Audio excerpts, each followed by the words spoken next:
first step to making your countertop composter is gathering all of your materials. You will need a 2-liter bottle of soda that has been cleaned out, preferably clear, but any plastic bottle will do.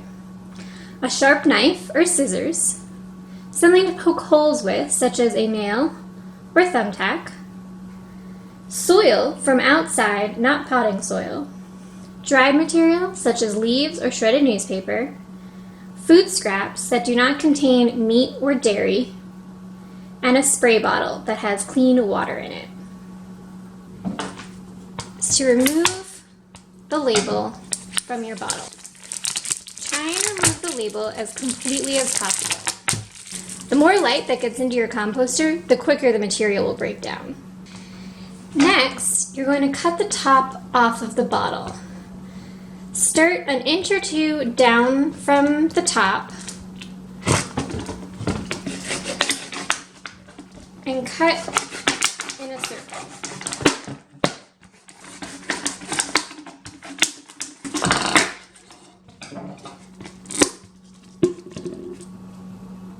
Next, poke holes in the bottle. These will allow for aeration of the composting material, which will let things break down faster, and making sure that there's some drainage so your compost doesn't get too wet. Now that your composter has holes in it for aeration, fill the bottom of it with soil that you've gotten from the garden.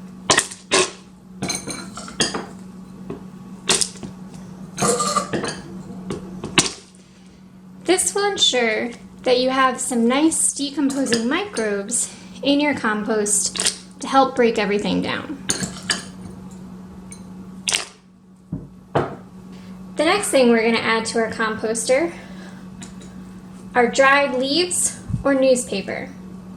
We need dry material that is carbon rich to offset the nitrogen rich food scraps that we're going to add in. We want to make sure we have about twice as many dry material as we do green or wet material, aka food scraps. So make sure you have a collection of leaves, dried grass, or shredded up paper to add into your composter anytime you add in food scraps. Now you can add in your food scraps. Avoid putting in meat or dairy, or anything that's been cooked in fat, such as butter or oil. If you have any larger pieces, they'll break down quicker if you cut them up first. Eggshells are okay to add to your composter, but avoid any other animal products. Moldy food is okay too.